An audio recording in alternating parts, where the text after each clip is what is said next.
നമസ്കാരം.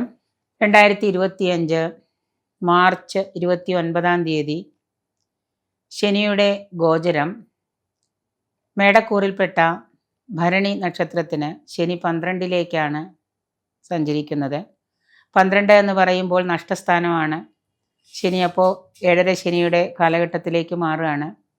അയ്യോ, 7.5 ശനി തുടങ്ങുന്നു എന്ന് കേൾക്കുമ്പോൾ തന്നെ ജനങ്ങൾ പേടിച്ച് വിറച്ച് ഓടുന്നൊരു അവസ്ഥയാണ്.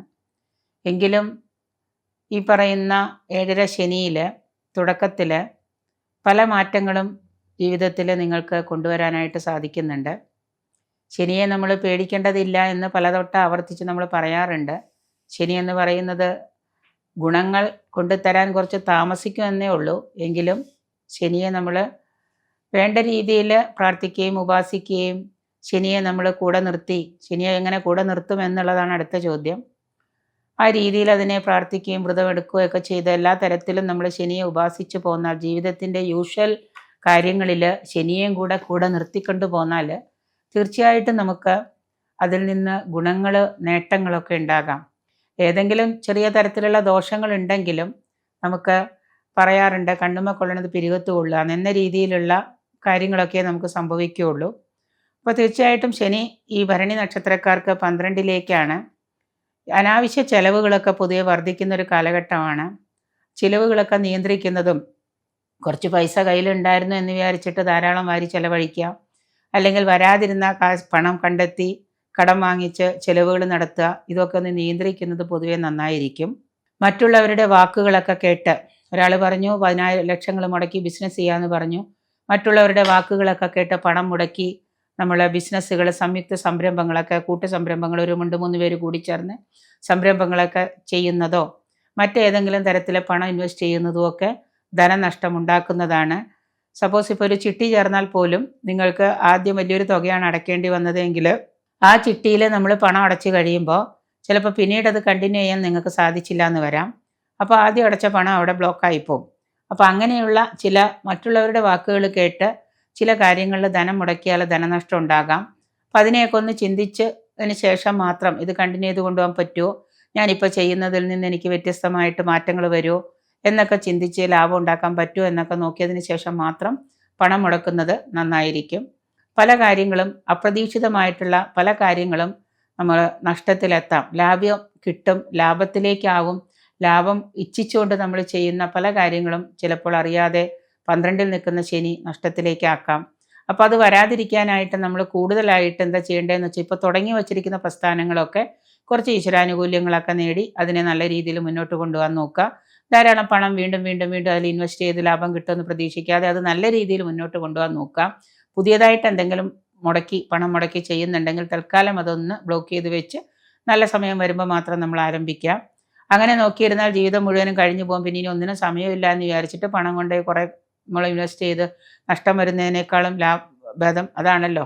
അപ്പോൾ ഈ ഭൗതികമായിട്ടുള്ള പല നഷ്ടങ്ങളും നമുക്ക് ജീവിതത്തിൽ ഈ പറയുന്ന ശനിയിൽ സംഭവിക്കാം. പണം കടം വാങ്ങുകയോ പണം കടം കൊടുക്കുകയോ ഒക്കെ ചെയ്തു കഴിഞ്ഞാൽ കൊടുത്ത പണം തിരിച്ചു കിട്ടുകയില്ല. പണം വാങ്ങിക്കഴിഞ്ഞാൽ അത് സമയത്ത് നമുക്ക് തിരിച്ചു കൊടുക്കാനും സാധിക്കാതെ വരാം, ബുദ്ധിമുട്ടൊക്കെ ഉണ്ടാകാം. ആരോഗ്യകാര്യത്തിലൊക്കെ നല്ല രീതിയിൽ ശ്രദ്ധ പതിപ്പിക്കുന്നതൊക്കെ നന്നായിരിക്കും. പൊതുവെ ഏതെങ്കിലും തരത്തിലുള്ള അസുഖങ്ങളൊക്കെ ഉണ്ടെന്ന് തോന്നുകയോ ഇന്നറായിട്ട് എന്തെങ്കിലും, അതായത് ബുദ്ധിമുട്ട്, ആന്തരിക അവയവങ്ങളൊക്കെ ബുദ്ധിമുട്ടുകളൊക്കെ തോന്നുന്നുണ്ടെങ്കിൽ അതിനുമൊക്കെ നമ്മൾ നല്ലൊരു ചികിത്സയൊക്കെ എടുക്കുന്നതുമൊക്കെ, പൊതുവെ ഒരു നല്ല വൈദ്യസഹായം തേടുന്നതുമൊക്കെ നന്നായിരിക്കും. വീഴ്ചയോ ഓടിവോ ഒക്കെ പറ്റാതിരിക്കാൻ പ്രത്യേകം ശ്രദ്ധിക്കുക. കാരണം നടക്കുമ്പോഴും ഇരിക്കുമ്പോഴും ഒക്കെ ശ്രദ്ധയോടെ കൂടി പോവുക. കാല് വഴുതി വീഴാതിരിക്കാനൊക്കെ മാക്സിമം നമ്മൾ ശ്രദ്ധിക്കുക. ചിലപ്പോൾ രാവിലെയുള്ള നമ്മുടെ പ്രാർത്ഥനകൾ കൊണ്ടൊക്കെ ചിലപ്പോൾ നമ്മൾ വീഴാൻ പോകുന്നത് പതുക്കെ ഇങ്ങനെ വീണിട്ട് മുന്നോട്ട് ആഞ്ഞ് തിരിച്ച് പോരാൻ പറ്റും. ചിലപ്പോൾ വീണ് കഴിഞ്ഞാൽ കയ്യോ കാലോ ഒടിയാതെ ഇരിക്കുകയൊക്കെ ചെയ്യും. നമ്മുടെ പ്രാർത്ഥനകളൊക്കെ ബലവത്തായിട്ടാണെന്നുണ്ടെങ്കിൽ അതിന് വേണ്ട തരത്തിലുള്ള വ്രതങ്ങളോ ഉപാസനകളൊക്കെ എടുക്കാം. വാഹനമൊക്കെ ഉപയോഗിക്കുമ്പോൾ വളരെ ശ്രദ്ധയോടുകൂടി, വളരെ സാവകാശം, വളരെ പതുക്കെ, വളരെ ശ്രദ്ധയോടുകൂടിയൊക്കെ ഓടിക്കുക. അശ്രദ്ധയായിട്ട് വാഹനമൊന്നും ഉപയോഗിക്കാതിരിക്കുക. ഉദ്യോഗസ്ഥന്മാർക്ക്, ജോലിക്കാർക്കൊക്കെ, ഗവൺമെൻറ് ജോലിക്കാർക്കൊക്കെ സ്ഥാനഭ്രംശമൊക്കെ ഉണ്ടാകാം. ഒരിടത്തുനിന്ന് ഒരിടത്തേക്ക് മാറ്റമൊക്കെ സംഭവിക്കാം. പ്രമോഷനായിട്ടൊക്കെ കാത്തിരിക്കുന്നവർക്ക് അത് കുറച്ച് തടസ്സം വരെ. ഇപ്പോൾ പ്രമോഷൻ കിട്ടുമെന്ന് വിചാരിച്ചു, ചിലവർക്ക് ജോലിയിൽ പ്രമോഷൻ ഇപ്പം തന്നെ ഉണ്ടാവും എന്ന് വിചാരിച്ചു, അവർക്ക് പിന്നെയും കുറച്ചും കൂടെ കാത്തിരിക്കേണ്ടിയൊക്കെ വരാം. ചിലപ്പോൾ ഈ മാറുന്ന ശനി ചിലപ്പോൾ ഇപ്പോഴേ അത് ബ്ലോക്ക് ചെയ്യും. അപ്പം അതിനെ നമ്മൾ നേരത്തെ നമുക്ക് ഈശ്വരാധീനവും കാര്യങ്ങളും ഒക്കെ ഉണ്ടെങ്കിൽ ഇനിയിപ്പോൾ നീചഭംഗ രാജയോഗമൊക്കെ ഉണ്ട്, ശനി നീചം ചെയ്യുന്ന ആളുകളൊക്കെയാണ്, തീർച്ചയായിട്ടും നമുക്ക് ഈ ഗുണങ്ങളൊക്കെ കിട്ടും, ദോഷമൊന്നും ഉണ്ടാവില്ല. അപ്പോൾ അതിന് നേരത്തെയൊക്കെ ഈശ്വരാധീനം ഉണ്ടാക്കി എടുത്തിട്ടുണ്ടെങ്കിൽ നമുക്ക് ഈ പറയുന്ന ബാക്കിയുള്ള ദിവസങ്ങളും കൂടി കാത്തിരിക്കേണ്ട, ഇപ്പോഴേ നമുക്ക് നല്ല നല്ല കാര്യങ്ങൾ നമ്മുടെ ജീവിതത്തിൽ വന്നു ഭവിക്കുന്നതാണ്. കുടുംബത്തിൽ സഹോദര സ്ഥാനത്തുള്ളവരുമായിട്ട് വല്ല വാക്കുതർക്കങ്ങളോ കലഹങ്ങളോ ഒക്കെ ഉണ്ടാകാം. അപ്പോൾ മൊത്തത്തിൽ നമുക്ക് സമയം കുറച്ച് മോശമാകും എന്ന് കണ്ടുകൊണ്ട് തന്നെ നമ്മൾ എന്ത് ചെയ്യണം? ചുരുക്കി പറഞ്ഞാൽ ഇനി നല്ല സമയം ഇല്ല എന്ന് വിചാരിച്ച് വിഷമിക്കുകയല്ല ചെയ്യേണ്ടത്. മറിച്ച് വരുന്ന സമയങ്ങൾ കുറച്ച് ബുദ്ധിമുട്ടായിരിക്കും. ഇപ്പോൾ നേരത്തെ ശനി 11-ലായിരുന്നു എന്ന് വിചാരിച്ചിട്ട് ചിലപ്പോൾ ഒരു കാര്യങ്ങളും നടക്കാതിരുന്നവരുണ്ട്. ഒരു കാര്യവും നടക്കാതെ വിഷമിച്ച് വൃഥാ സമയം കളഞ്ഞവരുണ്ട്. അപ്പോൾ അങ്ങനെയുള്ളവർക്ക് ഇനി 12-ലെ ശനി ചിലപ്പോൾ ഒന്നും ചെയ്യാൻ പറ്റില്ല. അപ്പം ശനിയല്ല അവിടെ പ്രശ്നക്കാരൻ, നമ്മൾ തന്നെയാണ് പ്രശ്നക്കാരൻ. അപ്പം നമുക്കുള്ള സോഴ്സുകളും സ്രോതസ്സുകളും നമ്മുടെ ആ ഒരു മാറ്റങ്ങളും നമ്മൾ തന്നെ കണ്ടുപിടിക്കുക. ഇപ്പോൾ സർക്കാർ ഉദ്യോഗത്തിലിരിക്കുന്ന ഒരാൾക്ക് തൊഴിലിൽ സ്ഥാനഭ്രംശമോ സ്ഥലനോ ഒക്കെ വരുന്നുണ്ടെങ്കിൽ സ്ഥാനമാറ്റം കിട്ടുന്നതിൽ മേലധികാരികളുടെ പ്രശ്നം കൊണ്ടാണ്, അവർ കൊടുക്കാത്തതാണ്, അതൊരു തടസ്സമാണ്. അതിനെ നമുക്ക് പ്രാർത്ഥനകൾ കൊണ്ടൊക്കെ നമുക്ക് വേണമെങ്കിൽ മാറ്റിയെടുക്കാൻ പറ്റും. പക്ഷെ അതല്ലാതെ നമ്മൾ നിരാശ, ഇനി ശനി 11-ൽ വന്നപ്പോൾ ഒന്നും കിട്ടിയില്ല, ഇനി 12-ൽ പോകുമ്പോൾ എന്ത് കിട്ടാനാ എന്ന് വിചാരിച്ചിരിക്കാതെ നമ്മൾ അതിന് വേണ്ടിയിട്ട് അതിനെ തരണം ചെയ്യാനായിട്ടുള്ള രീതിയിലുള്ള കാര്യങ്ങളൊക്കെ നമ്മൾ സ്വന്തമാക്കി കഴിഞ്ഞാൽ നമുക്കത് സാധിക്കുക തന്നെ ചെയ്യും. അപ്പോൾ എന്തായാലും ഈ ഭരണി നക്ഷത്രക്കാർക്ക് 12-ലെ ശനി എന്ന് പറയുന്നത് കൊച്ചു കൊച്ചു നഷ്ടങ്ങൾ വരുത്തി വയ്ക്കാം. അതുകൊണ്ട് തീർച്ചയായിട്ടും നല്ലതുപോലെയൊക്കെ ഒന്ന് മനസ്സിനെയും ശരീരത്തിനെയൊക്കെ ഒന്ന് പാകപ്പെടുത്തിയെടുത്ത് പ്രാർത്ഥനകളൊക്കെ സ്ഥിരമാക്കുക. ശനിയാഴ്ച ദിവസം ശാസ്താവിനെയൊക്കെ ഭജിക്കുക, ശാസ്താക്ഷേത്രങ്ങളിലൊക്കെ പോയിട്ട് ഒന്ന് തൊഴുതു വരിക.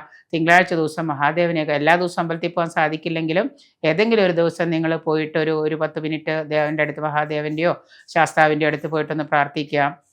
മാക്സിമം നമ്മളിലേക്ക് ഒരു പോസിറ്റീവ് എനർജി വൈബ് ചെയ്യാനായിട്ട്, അതിൻ്റെ ഒരു വൈബിൽ നമുക്ക് മുന്നോട്ട് പോകാനൊക്കെ ആയിട്ട് ഒരാഴ്ചയിൽ ഒരു ദിവസം അമ്പലത്തിൽ പോയിട്ട് വഴിപാടൊക്കെ ചെയ്ത് പ്രാർത്ഥിച്ച് വന്ന് വീട്ടിലിരുന്നൊന്ന് മെഡിറ്റേഷനൊക്കെ ചെയ്ത് കഴിഞ്ഞാൽ പിന്നത്തെ ഒരാഴ്ച നല്ലതായിട്ട് ഓടിക്കോളും. അപ്പോൾ ആ ഒരാഴ്ച അങ്ങനെ പോവാം.